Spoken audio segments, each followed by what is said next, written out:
اسمه احمد في السماء ومحمد من السماء إلى تحت الثرى وعلى آله وأصحابه وعلماء شريعته وفقراء طريقته أجمعين. أما بعد، فأعوذ بالله من الشيطان الرجيم. بسم الله الرحمن الرحيم. ألا بذكر الله تطمئن القلوب. صدق الله مولانا العظيم.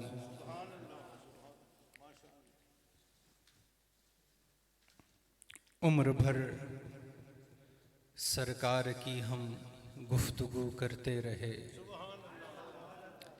دل کو ان کی گفتگو سے مشکبو کرتے رہے.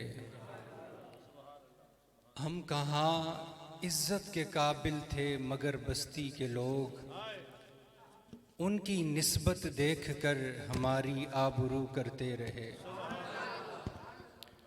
اور خوش نصیبی ہے ہماری وہ نبی ہم کو ملا، انبیاء بھی جس نبی کی آرزو کرتے رہے.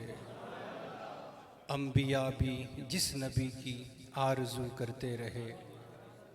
حمد و ثنا اللہ جل شانہ کے لیے کہ وہ ذات حمد و ثنا والی ہے.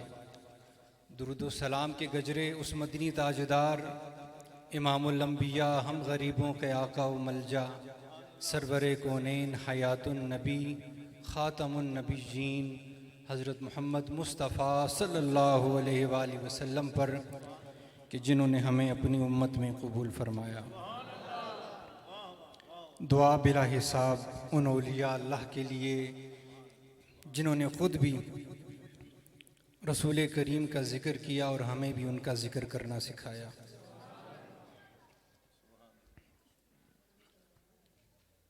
دعائے سادات کنگر شریف،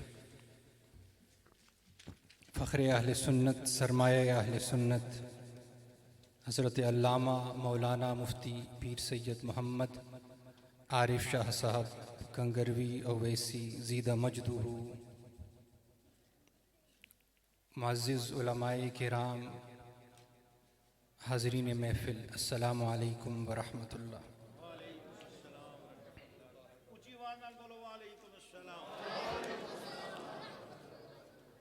طبیعت رات سے ناساز تھی اور صبح بھی جب گھر سے روانہ ہوا تو میڈیسن لے کر نکلا.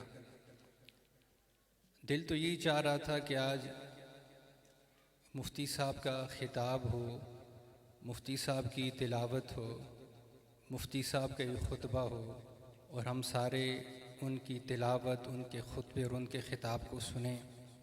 لیکن یہ مفتی صاحب کی محبت ہے اور ان کی محبت کے لیے میں آپ کے سامنے چند باتیں گوش گزار کرنا چاہوں گا. سامعین ذی وقار، اللہ قرآن میں ارشاد فرماتا ہے بے شک دلوں کا سکون اللہ کے ذکر میں ہے. سبحان اللہ، سارے بلند آواز سے بولو سبحان اللہ. لوگ آج کل اس سکون کے لیے ادھر ادھر مارے مارے پھر رہے ہیں اور اس سکون کو حاصل کرنے کے لیے بہت سی چیزوں کا استعمال بھی کرتے ہیں. لیکن اللہ نے قرآن میں واضح طور پر ارشاد فرما دیا کہ اے دلوں کے سکون کے متلاشیوں، میں نے دلوں کا سکون کسی اور شے میں نہیں رکھا، کسی اور جگہ میں نہیں رکھا، کسی اور قریہ اور گاؤں میں نہیں رکھا، بلکہ صرف اور صرف اپنے ذکر میں رکھا ہے. اور یہ دلوں کا سکون اور دلوں کا سکون کی حلاوت کیسے نصیب ہوتی ہے؟ جب بندہ اپنے گناہوں سے سچی اور پکی توبہ کر کے اللہ کی چوکھٹ پر آ جاتا ہے، اللہ کے حضور سجدہ ریز ہو جاتا ہے اور اللہ کے گھر میں آ کر اللہ سے پکا عہد کر لیتا ہے، مولا جو میری زندگی گناہوں میں گزری سو گزر گئی، آج تیرے حضور اپنے گناہوں کی معافی مانگ رہا ہوں، تجھ سے توبہ اور استغفار کر رہا ہوں، تجھ سے مدد چاہ رہا ہوں۔ مالک میرے سابقہ گناہوں کو نہ دیکھ، آج فقط میرے دل کی اس آرزو اور تمنا کو دیکھ، اس چاہت کو دیکھ۔ میں حاضر تیرے در پر ہوا ہوں اور تیرے در پر آ کر فقط تیرے حضور سجدہ ریز ہوا ہوں، اور تیرے حضور سجدہ ریز ہو کر فقط تجھ سے معافی مانگ رہا ہوں۔ اور جب بندہ اس نیت سے اللہ کے حضور آ جاتا ہے، حاضر ہو جاتا ہے، اپنی پیشانی اللہ کے حضور جھکا لیتا ہے اور سچے دل سے توبہ کر رہا ہوتا ہے، تو پھر وہ کریم اللہ اس کی سابقہ گناہوں کو نہیں دیکھتا، اس کی سابقہ زندگی کو نہیں دیکھتا، پھر اس کی جو ایام گزر چکے اس کے ماضی کو نہیں دیکھتا، فقط وہ یہ دیکھتا ہے یہ میرا بندہ تھا اور توبہ کرنے کے لیے میرے در پر آیا ہے، میرے حضور سجدہ ریز ہوا ہے اور صدق کے دل سے مجھ سے معافی مانگ رہا ہے۔ اللہ پھر اس کی سابقہ زندگی کو نہیں دیکھتا، فقط اس کے اس ایک آنسو کو دیکھتا ہے جو اس کے ڈر اور خوف سے اس کی یاد میں بہہ جاتا ہے۔ اللہ فرماتا ہے بندے تیری سابقہ زندگی گناہوں سے بھری ہوئی تھی، تو گناہگار تھا، خطاکار تھا، سیاکار تھا، لیکن میں نے تیرے ان گناہوں کو نہ دیکھا، تیری اس زندگی کو نہ دیکھا، تیرے گناہوں کو میں نے پردہ پوشی کر کے تیرے ایک آنسوؤں کو ان گناہوں پر حاوی کر دیا۔ اے بندے تو میری بارگاہ میں حاضر ہو گیا ہے، جا تیرے سارے گناہوں کو بخش کر تمہیں اپنا بنا لیا۔ سبحان اللہ۔ نعرہ تکبیر، نعرہ رسالت، نعرہ حیدری، تاجدار ختم نبوت۔ تو سامعین وقار جو اولیاء اللہ ہیں ان کی زندگیوں کو آپ دیکھیں نا، ان کی زندگیوں کا مطالعہ کریں۔ حضرت بشر حافی رضی اللہ تعالیٰ عنہ، آپ کی زندگی کیسی ہوا کرتی تھی؟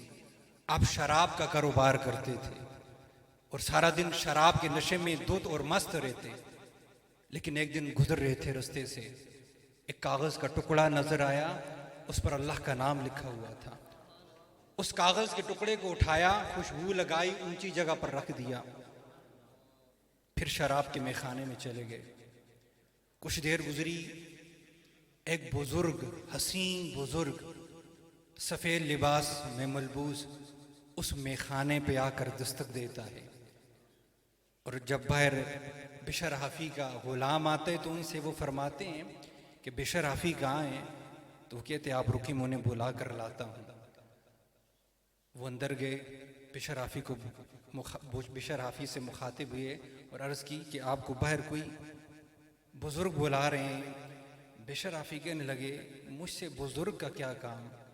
جب باہر آئے تو وہ بزرگ کہنے لگے بشر حافی تو نے اللہ کے نام کی تعظیم کی، تو نے اللہ کے نام کو اٹھایا، خوشبو لگائی اور اونچی جگہ پر رکھ دیا، تو اللہ کی طرف سے یہ تیرے لیے خوشخبری ہے کہ اللہ نے آج سے تمہیں اپنا محبوب بنا دیا۔ اور پھر بشر حافی کا اس کے بعد یہ حال ہوتا، جس گلی سے گزر جاتے اس گلی میں جانور گوبر نہ کیا کرتے تھے۔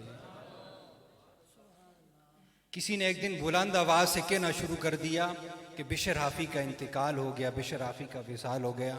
لوگوں نے پوچھا تمہیں کیسے پتا؟ کہنے لگا جس گلی سے بشر حافی گزر کر نماز کے لیے جایا کرتے تھے آج اس گلی میں جانوروں نے گوبر کیا ہوا ہے۔ تو سامعین وقار کوئی اللہ کا محبوب ویسے ہی نہیں بن جاتا، اللہ کو اس کی کوئی ادا ضرور پسند آتی ہے۔ عمر فاروق رضی اللہ تعالیٰ عنہ، آپ کا یہ معمول ہوا کرتا تھا، کوڑا آپ کے ہاتھ میں ہوتا تھا، اور رستے میں کوئی ایسا بندہ نظر آ جائے خلاف شرع کام کر رہا ہو، اسے وہیں پر کوڑے مارا کرتے تھے۔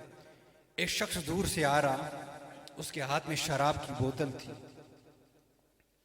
عمر فاروق رضی اللہ تعالیٰ عنہ پر جب نظر پڑی تو ڈر کے مارے اس نے شراب کی بوتل کو بغل کے نیچے چھپا لیا۔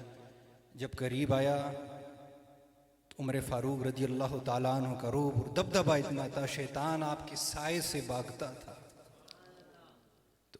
وہ بندہ جس نے شراب کی بوتل بغل کے نیچے رکھ دی اور سچی توبہ کر لی، مولا آج تو مجھے عمر سے بچا لے، آج کے بعد کوئی گناہ نہیں کروں گا۔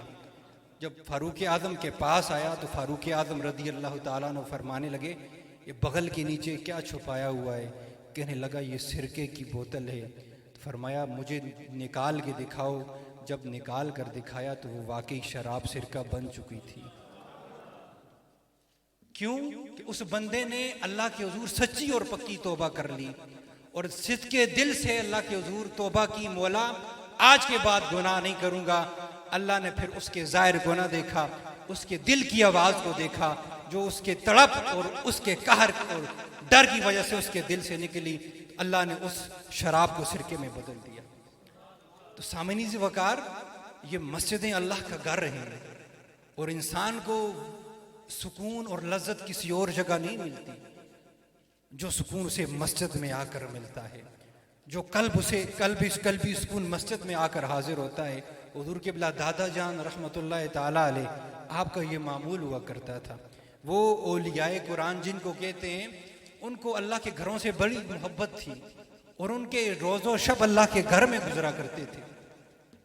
تہجد کا وقت ہوتا، حضور قبلہ پیر کنگر اٹھ کر مسجد میں تشریف لے آتے۔ نعرہ رسالت، سادات کنگر شریف، سید پیر کنگر سرکار۔ چاہتے تو گھر میں بھی نوافل ادا کر سکتے تھے، لیکن ایک ترغیب دینی تھی اور دنیا والوں کو بتانا تھا، دنیا والوں یہ اللہ کے گھر ویسے ہی نہیں بنے، ان گھروں کو آباد بھی کرنا ہے۔ سحری کا وقت ہوتا، مسجد میں تشریف لے آتے، تہجد کی نماز ادا فرماتے، ذکر اذکار میں مشغول ہوتے، پھر فجر کی اذان خود دیا کرتے، پھر فجر کی جماعت بھی خود کراتے، پھر اشراق اور چاش بھی وہیں پر پڑھتے، پھر اس کے بعد تھوڑی دیر کے لیے گھر تشریف لے جاتے، پھر زور کا وقت ہوتا تو تشریف لے آتے، پھر زور سے عصر تک مسجد میں انتظار کرتے، عصر کی نماز کا وقت ہوتا نماز پڑھاتے، پھر عصر سے مغرب تک مسجد میں بیٹھے رہتے، پھر مغرب کا وقت ہوتا مغرب کی نماز پڑھاتے، پھر مغرب سے عشاء تک پھر مسجد میں بیٹھے رہتے، پھر عشاء کا وقت ہوتا عشاء کی نماز ادا فرماتے۔ اسی طرح پورا دن پوری رات مسجد میں گزر جاتی۔ جو لوگ اپنا زندگی کا یہ معمول بنا لیتے ہیں، پھر اللہ بھی انہیں اپنا بنا لیتا ہے۔ وہ لوگ جو دنیا میں اللہ کے گھر سے محبت کرتے ہیں، پھر اللہ اس بندے کی محبت لوگوں کے دلوں میں ڈال رہا ہوتا ہے۔ پھر ہر کوئی پیر کنگر کر رہا ہوتا ہے، ہر کوئی بادشاہ صاحب کے نعرے لگا رہا ہوتا ہے۔ یہ نعرے کیوں لگاتے ہیں؟ اس لیے ان لوگوں نے اپنی زندگی اللہ کے لیے وقف کی، اللہ کے گھر کے لیے وقف کر دی، اور اللہ نے بعد از وصال ان کے ذکر کی دھومیں مچا لی۔ سامعین وقار، اللہ کا آپ پر کرم ہے، یہ فضل ہوا ہے کہ اس نے آپ کو اتنی عالی شان مسجد اپنے بندوں کے وسیلے سے بنا کر عطا کر دی ہے۔ اب آپ کا کام ہے اس مسجد کو آباد کرنا، اس مسجد میں 5 وقت کی نماز ادا کرنا، اور مفتی صاحب کو اللہ نے وسیلہ بنایا اور ان کے وسیلے سے یہ مسجد بنی کہ آپ جس گھر میں اللہ کے بیٹھے ہوئے ہیں۔ حضور قبلہ پیر کنگر رحمۃ اللہ تعالیٰ علیہ کی خدمت میں جب کوئی مرید آتا تو پہلے پوچھتے ہیں سنگیا نماز پڑھی ہے یا نہیں پڑھی؟ نماز کا وقت ہوتا تو پوچھتے سنگیا نماز پڑھی ہے یا نہیں پڑھی؟ وہ کہتا حضور نماز نہیں پڑھی۔ فرماتے جل پہلے وضو کر، نماز پڑھ، پھر مولے کول آ تے جڑا تویز دے سائیں پھر تھوڑی تتاں اثر کرسی۔ سامعین وقار، اولیاء اللہ کے سمجھانے کا بھی ایک انداز ہوتا ہے۔ تو نماز کی ترغیب پہلے نماز کو رکھو، باقی معاملات کو بعد میں رکھو۔ جب نماز کو پہلے رکھا، باقی معاملات کو بعد میں رکھا، اللہ آپ کا دنیا بھی روشن فرمائے گا اور آپ کی آخرت بھی روشن فرمائے گا۔ اللہ میری اس حاضری کو میرے مشائخ کے صدقے اپنی بارگاہ میں قبول فرمائے۔ وما علینا الا البلاغ۔